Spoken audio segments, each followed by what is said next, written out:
সুইয়ের মধ্যে সুতো প্রবেশ করানো কিছুটা জটিল কাজ। আপনারা যেটা করবেন, একটা ব্রাশ নেবেন, তারপরে সুইটা নেবেন, ব্রাশের উপরে সুতো রেখে ওই সুইয়ের ফুটার উপর চাপ দিলে, একটা কাঠি দিয়ে টান দিলে কিন্তু চমৎকারভাবে সুইয়ের মধ্যে সুতা ঢুকে যাবে। তারপরে দেখুন লকের মধ্যে যদি চাবি ভেঙে আটকে যায়, আপনারা একটা ব্রাশ নেবেন, ব্রাশের মাথাটা কেটে ফেলবেন, তারপরে আগুন দিয়ে মাথাটা একটু পোড়াবেন, পুড়িয়ে ওই ভাঙা অংশের উপর চাপ দিয়ে কিছুক্ষণ ধরে থাকলে আটকে যাবে ওই চাবির সাথে, এটা কিন্তু বের হয়ে আসছে। এরপরে দেখুন এরা একটা বুদ্ধি করেছে, সেটা হচ্ছে কমলার জুস বানানোর জন্য। দেখতে পাচ্ছেন বাচ্চারা কিন্তু কমলার জুস পছন্দ করে, আপনারা ঠিক এইভাবে বাঁশ দিয়ে বানিয়ে কিন্তু কমলার জুস খেতে পারবেন। এরপরে দেখুন সিগারেটের ছাই একটা ওই টিস্যু পেপারের মধ্যে নিয়েছে, তারপরে ঘষা দিলে এটাতে আগুন জ্বলছে। ব্যাপারটা আপনারা অতটা সিরিয়াসলি নেবেন না, কারণ এর ভেতরে লাল একটা কিছু ছিল যেটা আমি বুঝতে পারিনি। আপনারা বুঝতে পারলে কমেন্ট করে জানাবেন। দেখুন এটা আগুন জ্বলে গেছে। এরপরে দেখুন চাবির কপি রাখা কিন্তু ভালো। কোনো কারণে চাবি যদি হারিয়ে যায়, এরকম একটা মোমবাতি নিয়ে কালি করে নেবেন চাবিটা, তারপরে একটা টেপের উপরে চাপ দিয়ে ধরবেন, এই যে একটা ছাপ তৈরি হলো। এবার একটা প্লাস্টিকের উপর দিয়ে আপনারা ওই স্ট্রাকচার অনুযায়ী কেটে রাখবেন। দেখতে পাচ্ছেন এখন কিন্তু লকটা খুলে গেল।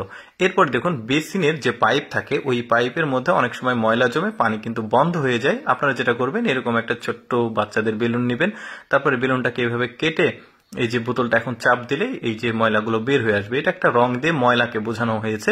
এরপরে দেখতে পাচ্ছেন পাইপের মুখ লক করার জন্য একটা বেশ চমৎকার পদ্ধতি। এই যে দেখতে পাচ্ছেন এরকম একটা ছোট্ট বোতল কেটে পাইপের মুখ এভাবে কিন্তু লাগিয়ে লক করা যাবে। ওই যে প্রাণ লিচি ড্রিঙ্কস আছে, ওইরকম বোতল পাওয়া যায়। তো যাই হোক, টেপ কাটার জন্য কিন্তু একটু কঠিন হয়, তো এভাবে একটা ভাঁজ করে নেবেন, তারপরে একটু জোরে করে টান দিলে কিন্তু টেপটা সুন্দরভাবে কেটে যাবে। এরপর দেখুন মোবাইলের নিচে ওই যে সাউন্ড ক্যান্সেলেশন যে মাইকগুলো থাকে, এগুলোতে ময়লা জমে। তো আপনারা যেটা করবেন, একটা চুইংগাম নিয়ে চিবিয়ে ওইটার উপর চাপ দিয়ে ধরে থাকবেন। এখন ওই ফুটোর মধ্যে যে ময়লাগুলো থাকবে এটা কিন্তু চমৎকারভাবে বের হয়ে আসবে। আরো কিছু টেকনিক দেখাবো, আপনারা পুরোপুরি ভিডিওটা দেখতে থাকুন।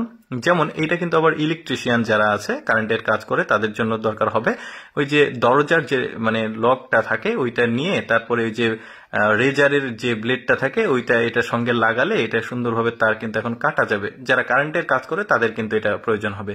তারপরে দেখুন চমৎকার একটা চেয়ার বানিয়েছে, কিছুই না, জাস্ট বাঁশকে মোয়ের মতো করে একটা মানে সুন্দরভাবে স্ট্রাকচার করেছে। তারপরে দেখুন বস্তা দিয়েছে, এখন কিন্তু এটাকে বসা যাবে। বেশ চমৎকার বুদ্ধি।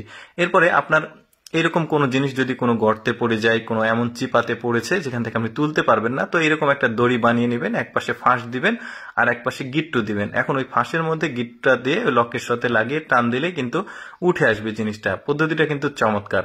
দর্শক, আমি সবসময় চেষ্টা করি আপনাদের সামনে প্রয়োজনীয় ভিডিওগুলো উপস্থাপন করার। এইরকম ভিডিও প্রতিদিন দেখতে আমাদের লেটস গো ফেসবুক পেজটি ফলো রাখতে পারেন। আর আজকের এই বুদ্ধির ভিডিওটি কেমন লাগলো অবশ্যই কমেন্ট করে জানাবেন।